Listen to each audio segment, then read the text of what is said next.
Hey folks, I'm Scott of Scotties Gun Works, and what I thought we'd do today is make another video. And what we're going to be doing today is another Cerakoting video, and we're going to be using the C series Cerakote. Don't see that or not, but anyway, basically what it is, it's an air dry Cerakote. You don't have to add any hardener to it. You don't have to bake it. It's a really good durable product, and what I usually use this on is optics, scopes, things like that require heat. I mean, you can use the H series on scopes and stuff like that, but I prefer to use the air dry. Just a little bit less risk involved, because some of these scopes might be heat sensitive and you got to heat it up. I guess for the heat series, you could probably heat it up about like you would plastic. About 150 degrees, something like that. I can't remember exactly what it is, but it's a low temperature. It's not no 250 or 300. But anyway, I just prefer to use the C series. It does a really good job. It's really durable. Of course, we got a scope here, and what I'm going to do in this video is I'm going to show myself getting it prepped and ready. And basically, what I've done here is I got this contraption here, and of course, I make all these little rigs and stuff. And of course, with the C series, what I'm going to do is after I get it all Cerakoted, of course, I don't want to touch it because it takes 5 days for it to fully cure. So what I would do is I'd get it all prepped and ready, cleaned, and then we're going to go over here and I'm going to show myself, Cerakoting it and show you how I do it. Got a little turning handle here where I ain't even got to touch it. And I'm going to show you how I made this little rig too. That way, if you want to build one for your shop or whatever, it helps you out a whole lot. It keeps the lens capped off, or I ain't got to worry about Cerakote getting in there. Of course, I always put some tape on the lens just for good measure, but there ain't no way it's going to get in there. Because when I take it out to the sandblaster, the aluminum oxide blaster, I'll go light with it. Just kind of rough it up, and then I'll bring it back in and clean it. Just want to make sure that we don't get no powder from the sand in the components or in there or anything, and I always double check it, and I'll go over all that as we go. And I'll even show you how I made this little rig right here. It's really easy to make. It ain't very expensive. Just kind of think outside the box, and I'll show you what it's going to look like in action. There it is. I got 2 of these here, so I got several of these little contraptions, and basically what I like about them is after I get everything all sprayed and Cerakoted and I like it, I'll just take it in there in the drying room and just hang it up, and it'll hang there for 5 days, and I ain't even got to touch it. So it's a really good handy thing to have. It's good and durable. Like I said, I can turn it as I spray it, tilt it and all that. But anyway, I'll get it all set up. We'll kind of go over everything. Probably what I'll do first thing is we'll start going over the prep work. And basically what I'm going to do is I'm just going to tape off the lens inside there just for good measure. Then I'll just take that to the aluminum oxide blasting room and kind of put a light sandblasting on it with that aluminum oxide, and we'll bring it in, clean it and all that. So we'll go ahead and get it going. All right, here we are. Got 2 of them ready to be Cerakoted. Basically what I've done is, like I've explained a while ago, I just took the took me some little vinyl stickers, and I just cut some round circles off the same as that, and I just basically stuck them in there. You ain't got to do that because, I mean, there ain't no way that's gonna get down in there. It kind of forms a gasket. And what these things here are, when I built this rig here, they're just doorknob stuff, something that you'd buy at the hardware store. You stick them on the wall so when you open your doorknob, it won't stick through the wall. And they make a really good little holding device. Of course, I got a lathe, so I turned me out some plastic, and I'll go over all that, what that looks like. It's just a little round. I just take a hole saw and cut the plastic out, and you can make them out of wood or whatever, and then I'll just turn them on the lathe and put a little lip that sticks up inside here just a little bit, and then I'll dish it out to where I know the lens ain't going to be touched, and it just kind of forms a little gasket. But that's basically how that thing works. Like I said, it's just a clamp. I think I paid $10 for them. I've got several of these. Put a little handle on it. Made this little round thing right here. I didn't make it. It basically it's something that you'd get on a shelf you know, a little adjustment thing to make it even, I guess. That's basically all that thing is. Probably tell more about it right here on this one. Or anything like that. It's got a screw sticking through it, and then I took a aqua glass, a little turning handle on there. Of course, this one right here stays stable, and I got it locked down with a lock nut, you know, little wing nut there. That way I know it won't back out on me when I'm turning it. Just got to remember, because it's liable to turn on you on that end right there if it ain't locked down. Next thing you know, the scope will fall out, and you don't want that. So anyway, it's got moderate pressure on it. But I'll go over that in more detail here in a little bit. Right now, what we're going to do, since we've got the ends all capped off and everything, I'm going to go ahead and take it out here to the sandblasting room. Got to put a little bit of a texture on it. Then we'll bring it in, clean it with some acetone, and get ready to spray it. All right, folks, here we are in the old sandblaster. Of course, I got aluminum oxide in here. Got the scope in there. Now I'm going to cut the ventilation system on, so it's going to be noisy. I'm just going to kind of sandblast it as you watch. Kind of show you how I do this. With it being on the rigging I have there. So, okay, I'm going to cut it on, and here we go. Might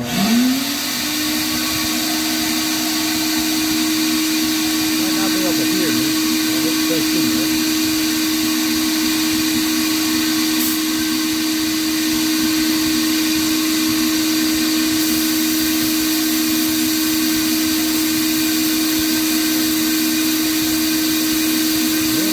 All the way down to the bare metal. Basically what you want to do is you just want to kind of rough it up a little bit.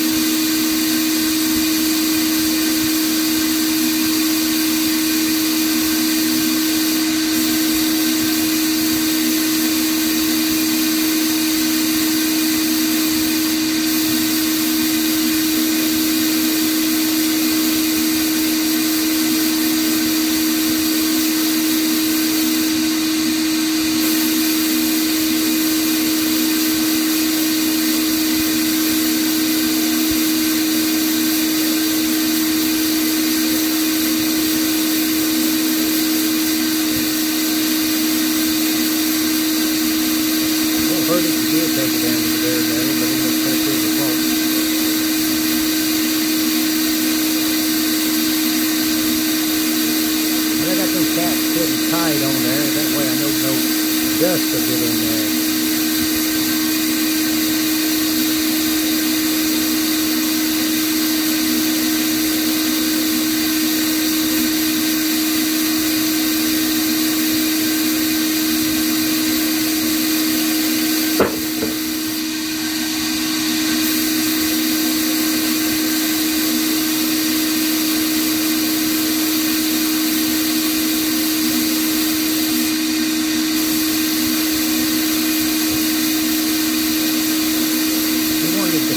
He wanted everything Cerakote on this particular job, so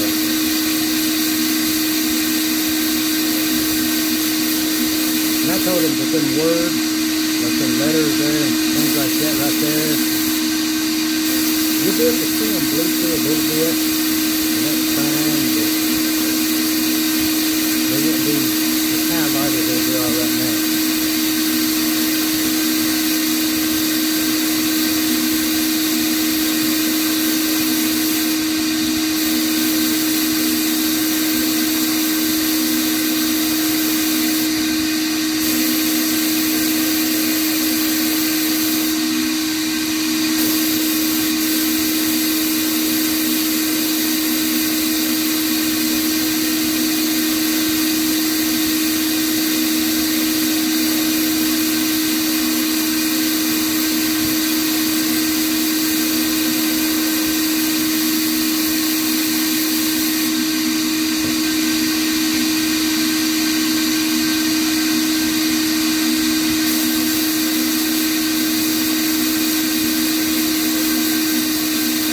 It'll take a few minutes to do this.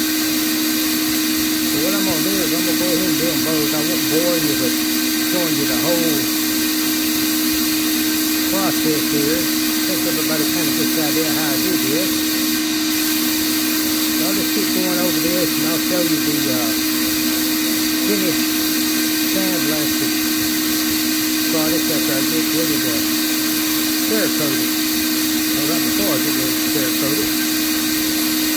Yeah, that's basically what you do. You just want to kind of rough it up a little bit, get all the bad places out of it. Always go light, like I said, always go light on them words, but I want them to bleed through a little bit. This is something that just polishes completely off.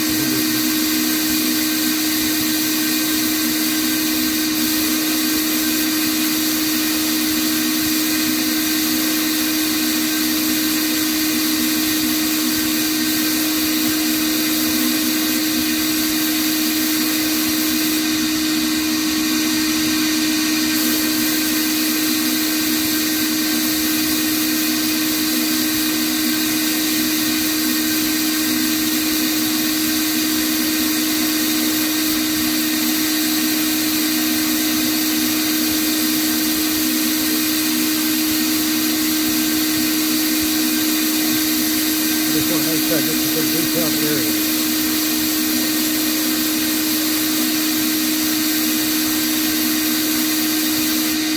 Sometimes it's going to kick in, and you'll kind of overlook these little spots. You don't want to do that. Again, if you do take it all the way down to the metal, it ain't no big deal. This one here was kind of on the gun before. I see you got a little spot there where I guess it's screw or something that's stuck on it, and you got some little marks here. What I may do is take it into the polishing room and polish them out, and then come back after the sandblasting room and just kind of go back over it, because I want it to be a smooth look when it gets it back. I don't want any dips and any deep cuts or anything like that in the coat. Basically like if you're doing a whole gun. Want to make sure that the metal looks good before you put spray on it. Cerakote.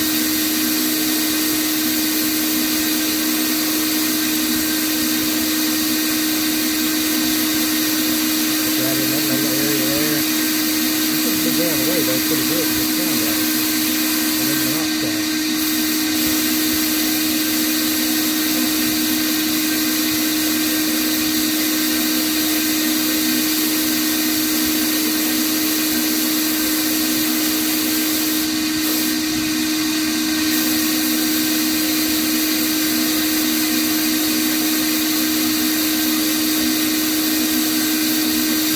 Right in this little area right here.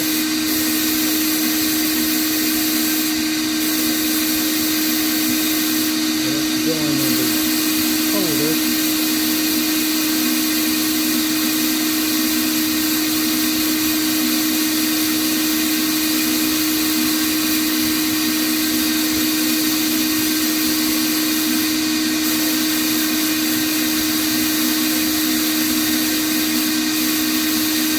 Go ahead and take it all the way down to the middle right here where these little marks are, because I want them marks to go away.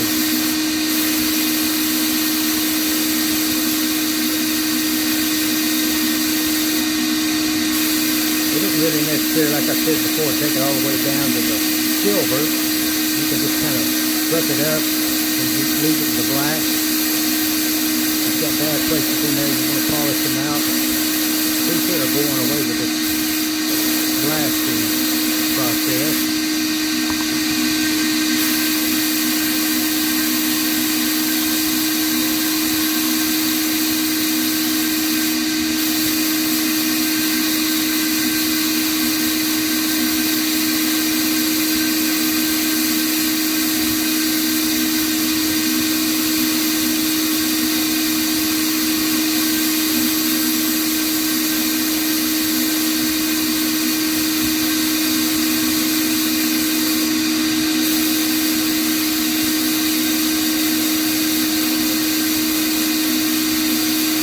Right here was the used one. He had it only done before, and that's why we got a few little blemishes here, but they're going away with this process right here.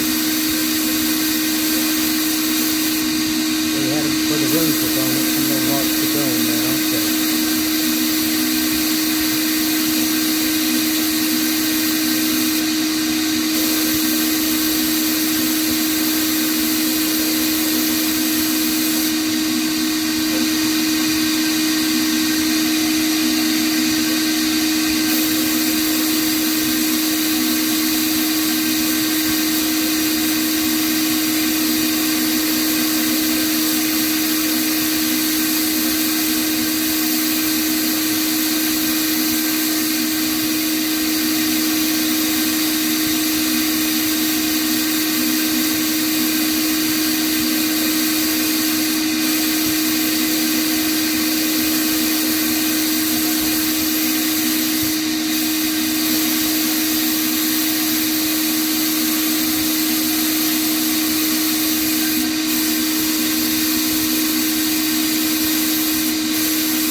them little marks, but they're gone.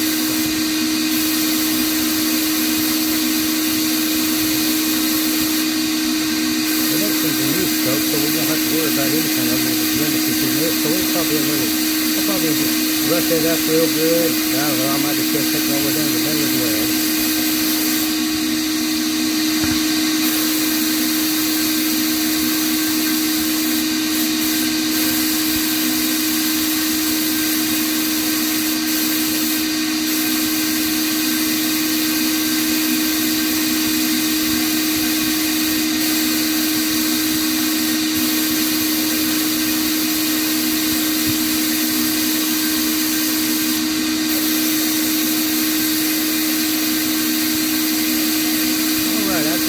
Ready for cleaning and spraying.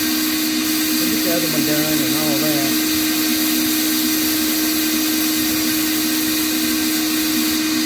I'll see you in the blasting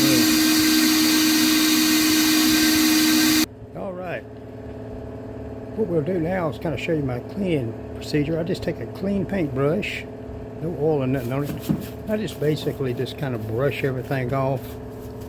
I use the airbrush as well for the airline.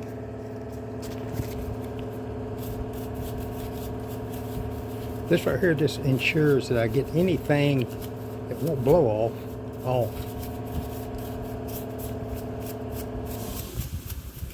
I want to make sure the little contraption's clean as well. I don't want to, conjure up any dust in there in the spraying area.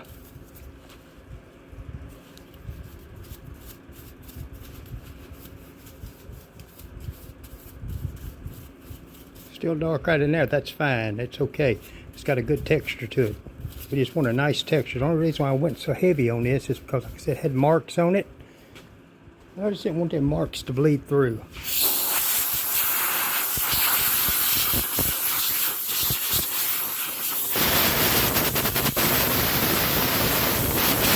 I'm going to cut the camera off, go ahead and finish cleaning this, and I'll see you in the spraying area. Okay, what I did, I got it all cleaned up now. Those are the little protectors I put on the lens. Of course, there ain't nothing in there because I had it sealed up. And this is what that thing will look like. What I did is I fastened it to that, and then I cut that right there off. I cut it off first because I didn't want it to hit that bail. I wanted to make sure it's seated in there real good. Kind of the way I'd have a seal on it. And let's see.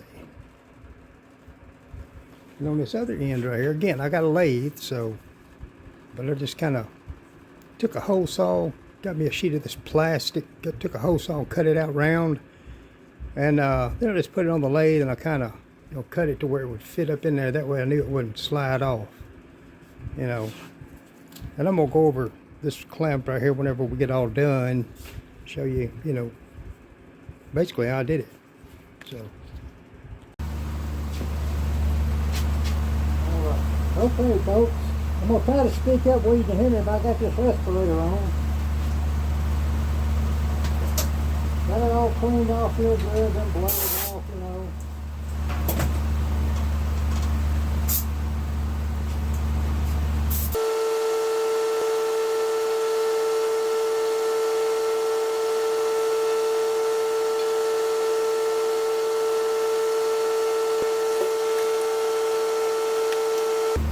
Alright, we got one here Cerakoted.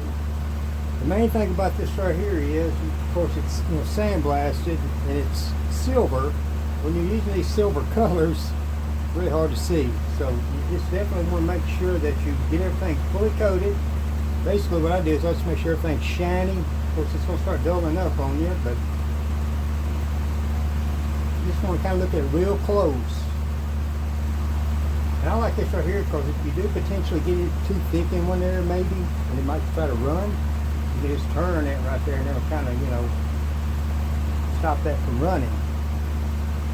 But yeah, that right there's a pretty good little rigging right there. You can turn that thing around and look at it.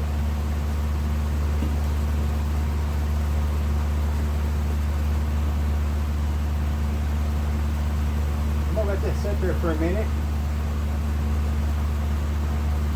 Alright, I want to kind of go over this with you real quick. I don't want to mess the camera up. Already got it set. we got some rings here that it wants to Cerakote as well. And what I do, I just kind of put some screws up in them holes. I don't really screw them up in there very far at all, just enough to get a little bit of a bite on it. That way I can turn that as I'm spraying it. Then I got some hooks there, you know, just hang them up. I think you see how that works. I won't go into detail on that because that's pretty self-explanatory. But yeah, you just want to be able to control that as you move it around. So that's kind of the nature of that little game. But anyway, that's how I would do little items like this right here. You can just put a hook on it, but then you can't control the movement of it as well. And this way right here, I'm sure not to get any lines or anything, unwanted lines in it.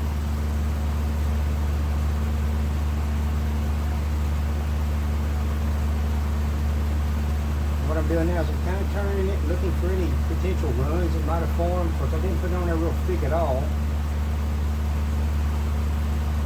Looking for any real dull spots, because if I see a real dull spot, I'll know I missed that spot, because that stuff's about the same color as the aluminum. Should have left that a little darker, but that was the used one with sandblasting. But anyway, it's going to turn out real nice. Alright, got it all done now. I went on ahead and hung these little parts in my cabinet here. This is my Cerakote nothing that I used for the H series. I think I made a video using this before, so everybody's kind of familiar with it. Nothing fancy about it. But anyway, I thought I'd hang them in here. That way, keep the dust off of them, you know, while they cure out for the next 5 days. And I took the scopes, I hung them up in here in the finishing room.